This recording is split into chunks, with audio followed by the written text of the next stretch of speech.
Hello, everyone, and welcome back to the Beauty Voice of Reason. This is our live podcast series, and this is episode 2, where we're going to be talking all about the state of the beauty industry today and what that means. So I am joined by not just one guest, but 4 incredible women here today. So before we dive into where the beauty industry is, I just want to do a little round table of who everybody is and what lens you're coming to this conversation with. Hi, my name's Chloe. I'm the founder of wellness brand and community Thyself. I also moonlight as a influencer every now and then, so you can find me online practically everywhere. Love it. I'm Nateisha, and I'm a journalist and beauty editor, and I also do kind of content consulting. Hi, I'm Maria. I'm a model and filmmaker, and I have consulted with a few makeup brands, so more makeup than skincare, but It's all one umbrella now, you know? That's where we are today. Cool. I'm Em. I'm a digital content creator, podcaster, and founder of Monday Network, which is a female-based podcast network around self-development. I love it. It's so interesting to have kind of all of us in a room, and I want it to obviously be very much like we're at the dinner table, just chit-chatting. But I guess just to start us off and kind of dive in. So we're living in a world where podcasters, TikTokers, content creators are where people are really starting to spend their marketing budget. And I think for beauty brands, traditionally, we saw big celebrities, one face of a brand or of a fragrance kind of brand. And now it's, tons of kind of micro influencers, and brands are really trying to find their kind of community and where they're wanting to promote. So I guess I would just love to hear from you guys where you feel like we are in terms of the beauty industry, and I guess a little bit about how you feel. The industry it's changed over the last few years, and I feel like we're in a space of getting there. But at the moment, I feel like it's a space, personally for me, of duality. I feel as though we've come from the pandemic. I know we shouldn't really talk about the pandemic anymore, but we've come from the pandemic, and it's given so many people a space to have a voice, have a moment. So many people of different skin tones, different backgrounds, different even skin conditions, skin types, been able to come to the surface and talk about what is going on with their skin, and they've been able to create a following around that. And it's amazing in that sense. Everyone's getting a voice, it's creative. But at the same time, it's also a space of concern, in my opinion, because whilst there's so many voices that have come to the forefront, there are also concerns that have come to the forefront that have not been kind of outlined or understood by an expert. So we'll have a viral TikTok video that someone has said, oh, I've cured my rosacea, I've cured my eczema, this is how I did it. And so many people follow that. I'm like, no, everyone's skin is different, everyone's skin journey is different. And I feel like people need to take things with a pinch of salt, which they don't do. So yeah, I think we're in a space of duality, but I feel like people are now receptive, we're open, and I feel as though it's positive, but we've still got a long way to go, I would say. Yeah, no, I totally agree. I think from our perspective, it's scary because we have clients come to us asking questions about their skin concerns, and they are doing a lot of things that they saw on TikTok or on Instagram or watched in a YouTube video that it may have applied to that individual. And of course, there's anecdotal evidence that things work, but it doesn't necessarily mean that it will work for you. So I think people are still finding out where they can kind of put their trust in terms of skincare. So that's really interesting. What about from a wellness perspective? So Chloe, you're coming at it from that angle. So where do you feel like beauty and wellness, those lines are they blurred for you, or do you feel like it's a good thing? I think it's massively blurred. I come from, or my concept, especially when building Thyself, was to move away from wellness and well-being being so product-led. I think having a background in marketing, I very much understand how it works behind the scenes, how brands work when it comes to products, and using emotions to target and to market products to consumers. So I always wanted to move away from that. I do believe that sometimes products can benefit our well-being, and they can be very much a fantastic part of our routine, but I don't believe that is the sole basis for everyone's wellness journey or their well-being. And I don't like the commercialization of wellness, so to speak. Again, what we do at Thyself is we try to make wellness and well-being inclusive and accessible, which has never really been taken on board in the past. And that's because brands have occupied the spaces. It's because it's been so commercialized and whitewashed, and there's so many terms I could throw today, but that's essentially why I do what I do. That's why I've built this platform. So yeah, I think more conversation is needed, and it's fantastic because then we can come to some understanding and maybe some agreement. And, you know, with every kind of conversation, there's room to grow. And I think that's exactly what our society needs, is to have more conversations and to be more respectful and to listen to other people's point of view. But at the same time, we, like you said, you know, there has to be some kind of, you know, regulations. There has to be some kind of expert led conversations and solutions. But yeah, I don't necessarily like the commercialization of well-being. Yeah, no, and it's definitely happening. Yeah. It really is. And I think these blurred lines of wellness and beauty and holistic, you know, that word, you know, all these things, they just turn into another form of the word clean beauty, you know? And so it's like, okay, we're just moving on to the next thing. Exactly. And so I guess because you guys are both kind of content creators, and so kind of in different spaces, so skincare and makeup. So Maria, from a makeup perspective and from like that content creation, how does it feel for you right now? Like, are you excited about the way that it's going? Yes, I mean, in terms of, you know, the buzzwords, diversity, representation, you know, we're definitely seeing that progressing. But I feel when it comes to skincare, it can't be kind of in the same framework as makeup, because with makeup, you know, you can switch it up every day and it may not have an effect on you unless you've got really sensitive skin or something. Whereas with skincare, it's like I can get sent so many different brands, but I'm like, realistically, I'm not going to change my face wash like every 3 days to try this product out. And I think we need to kind of treat skincare as something really separate to makeup. And it does get bunched in the same thing like beauty, skincare, whatever. But for me, I think we have a lot more room in terms of change when it comes to skincare, because even though we understand like so many ingredients aren't really a good thing, but then on another hand you have, but we need some of these things because of just, it doesn't work always being organic. So I think it's just a lack of understanding. And because it's such an important thing, I mean, this is our skin. Yeah. Literally, like, it's like, it's your skin. Yeah. So I think we all need, well, for me as a consumer and someone who obviously, I guess, like kind of promotes different products, needs more education. And yeah, so that's where the room is. I think education and not putting it in the same like thing as makeup, where just try everything. Try everything, exactly. Which is literally like why Lionne exists, because you can't be trying everything. Like you really can't. And I know that you have a particular interest in the skincare space. I'm like obsessed with all of your kind of videos around it. So how do you feel? Because you are pretty educated when it comes to ingredients and things like that, but you don't have formal education. Right. I don't have formal education, and I think that's kind of where the conversation keeps going back to, is like education. I think now more than ever, we are in a very overwhelming space. It's very exciting. We're inundated as consumers, as content creators, as founders. Like there's so many brands, there's so much to sort of filter through. So I think it all comes back to education. And I think like in a 360-degree sense, like we all have to be more educated about it. And I think as content creators, we have a responsibility to our audiences, and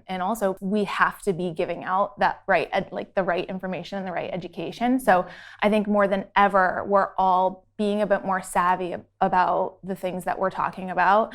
And I think as consumers, we're being more savvy, which is, I think that's an amazing change, where we just have to really know what we're looking for. And I think it all goes back to like, it all depends on like, your skin type and like what you really need. It needs to work for you. So I think it all goes back to value and education, and we need to be on top of that more than ever before, I think. Mm-hmm. Because there's so many brands. And I think that's the thing, is that we've seen this rise of indie beauty, right? And all these incredible brands. And I actually met a guy last night his name's Kyle Frank, and he started Frank Remedies.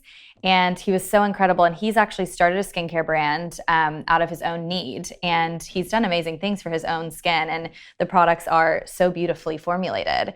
And so for me, being in this industry, I know how competitive it can be. But I want people like Kyle's brands to shine. But is there space? Like, is this a space today where new brands can still come to market that are more indie? Like, is the indie beauty brand kind of able to thrive, I guess, right now?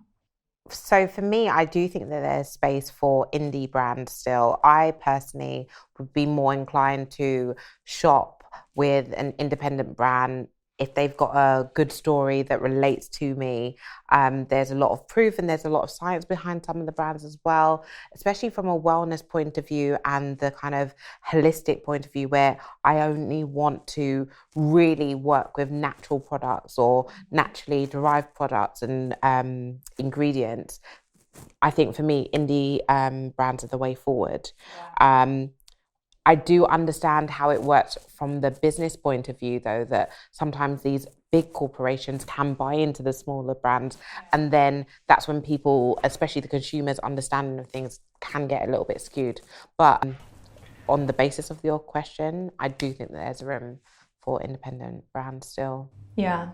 And I think there's appetite for it still, like you said, because I say this in a sense of our mindset has shifted in the past 3 years, I would say. Mm-hmm. And we are now more than ever, because the way that the world shut down, we wanted to support as many businesses as we could. And I feel as though, and that's not just in skincare, that's in every sense of the term. So I feel as though we've continued that, and brands have been able to find a concern and tap into a concern. And like you say, with natural skincare brands, we've been able to find a solution for that. Yeah. And as long as there is a problem and a solution, I think the consumer's still going to buy into that regardless of size. Totally. So for me, I also think, there's definitely room.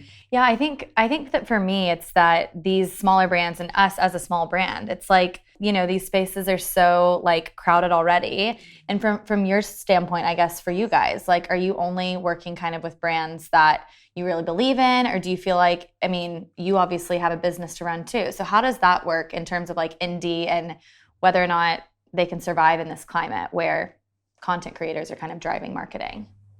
Yeah, I love to support indie brands and different, especially female founders. I guess I'm biased. I host a slew of them on my podcast and sharing their story. And I think what you were saying too about like, as a consumer, if you relate to their story, like, I guess a good example, and Loon Martins, like for Monday Muse, she literally cured her acne-prone skin herself. So it's like, as a consumer, if you relate to that story, you're probably going to go for that brand. I love to support those like unique stories. In terms of like who I work with, I think it's definitely a mix for me, like indie brands, but also those bigger brands. Like there's a few skincare brands out of L'Oreal and Estee Lauder that I love and I've used for years, and they've just like stuck by me. So I think for me, it does tend to go back to like my skin type and what's working for me. And I always try to make that very clear in my content too. It's not necessarily going to be for everybody, but I think I try to stay as authentic as I can. But yeah, I think it's great to continue supporting just those like unique stories and these female founders. So definitely. What about you? Dr. Sam Bunting. I like that. Obviously, she has her own spot in Harley Street, and she's got her own brand. So there is that element of trust, because it's like, okay, I'm using a brand that comes from someone who actually understands skin. And so I think there's still definitely space for it. Yeah. And I think we'll come back round to it. Even in like the world, the way we're going, I think we're becoming more tribalistic in a way, just in society. So I think even the way we shop and stuff is going to be quite similar, where we're going to start trusting people and the smaller groups rather than like the mass. Yeah, exactly. And I think finding with indie, you can really kind of find those brands that you really kind of understand their story and know the founder. I think founder-led is really interesting. Like, I love these founder-led brands because it's really kind of created out of a purpose and a need for a product. And so for me, I hope that indie beauty isn't dead. I've been seeing some like headlines, and that's why I bring it up. But I really hope that there's still space for it. And go ahead. I feel like that might even be what they want people to Exactly. believe. I know. And it goes back to, again, society wanting to go into this whole like oligarchical kind of system. Yeah. So it's like they want power to be in, you know, a few members of society. Exactly. Yeah. So And they're clinging on, essentially. Yeah. And it happens on every scale of like our society. It's not just within the beauty industry. Like they're literally clinging on because people are rising up. They are having more of an opinion. We do have voices. And to some degree, people say that, you know, the media is controlled, but there's so much of it that we can still control. And we can control our behaviors towards it, and also how much we share and how much we take from it. So there's that grey area. Yeah. No, I love that. And I guess because I want to get into, I think, one of the hottest topics of where beauty is today, and it's a little controversial. So we can go there, but it's celebrity skincare. And I think that, you know, we're seeing lawsuits right now against, you know, Rhode by Hailey Bieber. We're seeing lawsuits with Skin. Again, it's business. Like they have business, and the beauty space is huge. It makes sense why they're doing it. But do we want this to be happening? Or like, are we really excited? Are we really going to buy into it? Like, I think it's for a certain demographic. And when I say that, it's that person.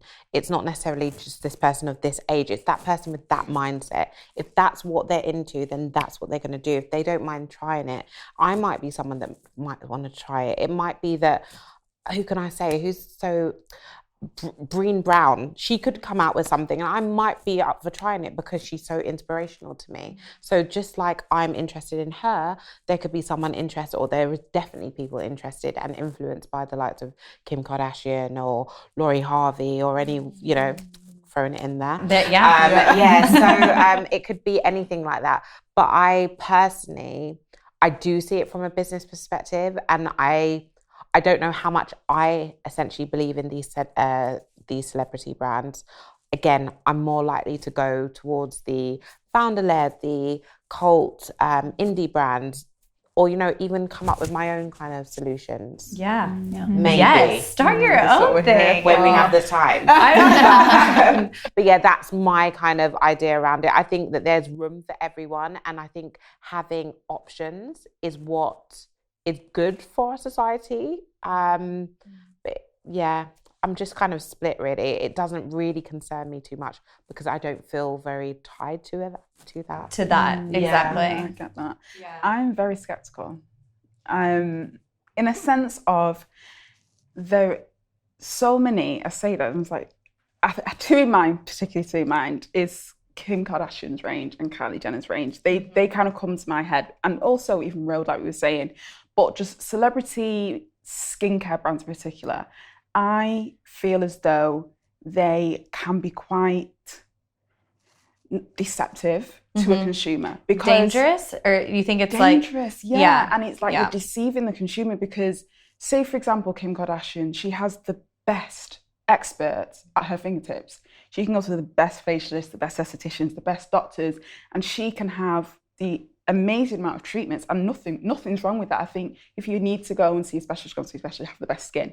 But if you aren't telling your consumers that, and you're saying, this is my skincare product, this is my skincare line, this is what's made my skin what it is today. That's not true though, because you've had years of expertise behind you that's given you the best products. Nutritionists, personal trainers. Exactly. You've got all these people, because it's not even just the skincare stuff. It's everything. It's wellness, it's team. Health. She has a whole team to give her where she is today. And I actually really rate celebrities who say, you know what, hands up, I get everything done. But this range I've created with an expert, for example, and I love and I use, but it's in part of everything else. But they don't do that. No, I think Jessica Alba, actually, in Honest, is a pretty good example of a celebrity brand that has kind of done that, because she does have this kind of whole lifestyle that goes with it. And I mean, I do like the products too, which like helps. And I actually have not trialed Skin or Rhode Beauty, for example. I haven't tried these brands, but I can speak a little bit from like the formulation perspective. And they are a little bit more results driven. And my fear from a skin kind of expert point of view is that they are active. And so if you're actually using however many of the products in the range, it can actually be damaging to your skin barrier. So as long as I think celebrities are educating on how to use them in the proper way, experts are, then I'm kind of like okay with it. But I also don't want them to push out these smaller brands, So I think a really good example of like an expert-backed like celebrity brand is like Victoria Beckham's line, and I didn't want to love it, but she aligned with right. I mean, I did. No, I do. I love her so much. I think her price point is slightly out of reach, but I've been able to try the products and they are good, like the Power Serum, and it's in a partnership with Augustinus Bader. I don't know if I'm saying that correctly, but right. So he's a biomedical scientist, right, in skin. So I feel like as a consumer and content creator, like I'm way more apt to like go towards a brand that is in partnership with someone like that rather than a Rhodes. So I think I'm really mixed on it because I'm a huge Hailey Bieber fan. So you would think that I would go everything. If her skincare could give me her skin, I would like be then we're on board. Yeah, totally. Exactly. So I'm certainly mixed, but I don't know. It's interesting. It is interesting. It goes, again, the education thing we were talking about. I think it's about like the entire package around skincare, because it's so easy to be like, use this product, it's going to change everything. But then your underlying problem with your skin may have nothing to do with the products you're using. And it could be something you're eating, something, I even for myself did an allergy test just to like rule out, am I allergic even on a small amount to anything? And I wasn't. So I was like, okay, I can still eat chocolate then. Obviously everything's still in moderation, but like I understood, like I'm not going to focus so much on diet as being the underlying problem. From what I understand, it must be something else. My acupuncturist says I'm stressed. Oh my God, well, so is everyone living in London. And but even that, and it's like, okay, so no matter what amazing treatments or skincare I use, like if the underlying problem is not related to that, then that is, I always like to go for the root of everything. Like, exactly, because nothing's happening in isolation. That it's just not. And I have rosacea, so my skin literally being alive is like a trigger for my skin, and so it's being alive. Truly, it's wind, it's sun, it's stress, it's sleep. It's like my whole life is just a trigger for my skin to be red. So it's not happening alone. Yeah, I love that though. But you can still eat chocolate, so we're fine. Yeah, that's I barely even eat chocolate. I don't know why. It's just the idea of you can't eat this. Like what? Because you don't want to limit yourself either. I think that's a really big thing. But I'm really down for the kind of like holistic. The movement towards holistic, if you're actually practicing that. And Ksenia, my co-founder, she's been holistic like forever. And so I feel like I'm excited about it. And in our consultations, we're very holistic as well. Yeah. And even speaking about holistic stuff, it's like, I always think, what did my great-great-great-grandparents, back in India or Morocco, like, what were they doing? They definitely, they didn't have SPF. They didn't have, like, I know that's a bit controversial. I won't go down that road. They didn't have it all the time. They didn't have so much of the stuff we use. And even my mum, like, people compliment her all the time, saying, oh, you look like 10 years younger than your age. And she's like, I don't use nothing. I just moisturize. She goes, just keep your skin, like, moisturized, and that's going to prevent wrinkles and whatever. So sometimes just stripping back and starting again is probably the best thing to do. Yeah. And that's kind of another place where we are today. You have this like kind of 360 approach, but you also have people stripping it back, where I think that we're moving away finally from that like long 10-step routine, which is why I was actually very surprised that right? Like that we're seeing these huge product lines again. I'm like, no, but we're trying to like be more sustainable, and we're trying to, so we don't need all of that. And I totally agree. One of my like beauty confessionals is that I sometimes use E45, and that's like literally it. But it's multi-purpose products. I personally think those are the way forward. That's what I see on loads of TikTok accounts. I see it on Instagram.